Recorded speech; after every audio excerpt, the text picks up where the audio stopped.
Një projekt gjigant ndërtimi i firmosur nga zyrtarë të lartë të qeverisë sot qëndronin praktisur në zemër të kryeqytetit. Dokumente zyrtare nga analiza ekspertësh ngrejnë hije dyshimi për një rrjet të ndërlikuar financimesh të dyshimta, të lidhura me pastrimin e parave dhe trafikun ndërkombëtar të drogës, në një sektor ndërtimi që vazhdon të rritet për te logjikës së tregut real. Në kryqëzimin e bulevardit Gjergj Fishta, në rrugën Nikola Jorga, aty ku qyteti i Tiranës duket sikur lëviz më shpejt se kudo tjetër, qëndron e ngrirë një ndërtesë që nuk përputhet me ritmin e betonit përreth. Një nga projektet më ambicioze të ndërtimit në kryeqytet, Exposita Building, ka mbetur në mes të punimeve, ndërsa kanteri ngjani braktisur dhe pa shenja të qarta aktiviteti ndërtimor. Nga Eraldo Harlicaj, shteg.org, në vitin 2019 qeveria shqiptare dha lejen e zhvillimit për këtë projekt. Leja i u dha kompanisë Victoria Construction në pronësi të Luan Matës. Zhvilluesi i projektit është po kompania Victoria Construction dhe pavarësisht se ndërtimet nisen me vrull, sot gjithçka ka ngrirë dhe ky ngërç duket se lidhet ngushtë me profilin e djalit të zotëruesit të kompanisë,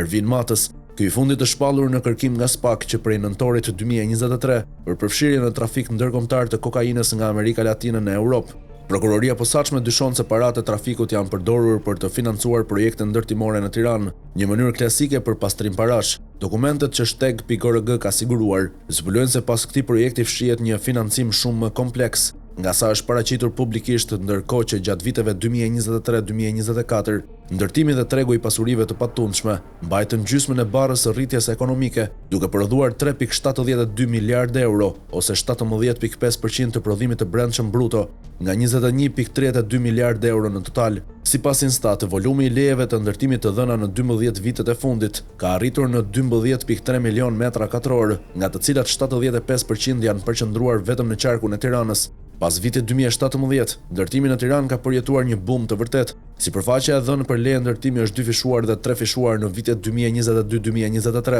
një shpërthim i pazakont që e tekalon kërkesën reale të tregut dhe ritmet natyrale të rritjes së popullsisë. Ekspertët mendojnë se ky lulëzim i ndërtimeve është më shumë një reflektim i qarkullimit të parave informale sesa një treg të shëndetshëm apo të orientuar nga nevojat reale të banorëve. Kulla që po rrënohet, braktisja ka zë, është zëri i skelave të zbrasta dhe tullave të ekspozuara në zemër të kryeqytetit. Në hyrje të kantierit sheh çdo ditë makina të shumta të parkuara. Biznesi i parkimit funksionon mirë në këtë nyje të ngarkuar të Unazës së Tiranës. Brenda tij është ndërtuar edhe një lavazh modern dhe janë të vetmet struktura të përfunduara në këtë hapësirë. Punëtorët mungojnë. Makineritë janë të heshtura. Kulla 24 katëshe e planifikuar si pjesë e zhvillimit të zonës është ndalur në gjysmë. Brenda ndërtesës një tabel që lajmëron zbritje çmimesh, qëndron si një sarkazëm me zbrazët në një kantier të ngrirë. Kjo ndërtesë qëndron mbi trullin e ish ekspozitës Shqipëria Sot, një nga zonat më të lakmuara dhe më të diskutueshme për zhvillim urban. Vetë pozicionimi i saj pranë Unazës dhe në qendër të qytetit e bëjnë atë një pasuri të rrallë për çdo investitor. Leja për këtë projekt ambicioz u dha në 8 nëntor 2019. Ishte vetë kryeministri Edi Rama në cilësinë e kryetarit të Këshillit Kombëtar të Territorit që i dha dritën jeshile. Miratimi mban gjithashtu edhe firmën e ministres Belinda Balluku dhe kryebashkiakut të Tiranës Erion Veliaj. Kompania Victoria Construction e drejtuar nga biznesmeni Luan Mata u bë përfituesja e lejes për ndërtim të një godine me 24 kate mbi tokë dhe 5 kate nëntoksore, mbi një sipërfaqe trulli prej 3605 metra katror dhe një volum ndërtimi mbi 8000 metra katror. Për të siguruar miratimin e lejes zhvillimore, ka paraqitur një projekt prej 12 faqesh. Studio italiane e Mario Cucinella në bashkëpunim me Ecoplan SHPK janë kontraktuar nga Luan Mata për të punuar maketën e prezantuar që rezultoi si projekt fitues. Megjithse zyrtarisht kompania nuk kishte në rekordet e saj asnjë projekt të ngjashëm ndërtimi, ajo u shpall fituese dhe në dokumentacionin zyrtar të paraqitur për marrjen e lejes. Projekti prezantohej si një kontribut estetik e funksional për qytetin. Ky projekt pretendon të vijë si një aset shtesë në skyline-in e Tiranës, duke ofruar pamje unike dhe klim ftuese ndjellëse pranë hapësirave të tij për publikun, banorët dhe vizitorët. Dokumentet që shteg.org ka siguruar zbulojnë se pas këtij projekti fshihet një financim shumë më kompleks, nga sa është paraqitur publikisht. Sipas bilanceve të dorëzuara në qendrën kombëtare të biznesit QKB, kompania Marketing Distribution, në pronësi të Vilma Nushit, ka investuar në këtë projekt përpara se leja e ndërtimit të jepej zyrtarisht. Në vitin 2018, Marketing Distribution ka derdhur 116 milion lekë të rinj, rreth 1.16 miliard lekë të vjetër, në Victoria Construction, një vit përpara se Këshilli Kombëtar i Territorit të miratonte ndërtimin. Në vitin 2020 emri i kësaj kompanie u zhduk nga pasqyrimet financiare të Victoria Construction, vetëm për të rikthyer sërish në 2021-shin me një shumë të investuar prej 351 milion lekësh të rinj, 3.5 miliard lekë të vjetër. Përveç kësaj, në dokumentet zyrtare shfaqen edhe kreditorë të tjerë të pa identifikuar me emër, përfshirë një huadhënës të vetëm që figuron me një shumë prej afro 1 miliard lekësh, pa asnjë detaj identifikues përkatës. Në një përgjigje që shteg GRG mori nga kompania Marketing Distribution,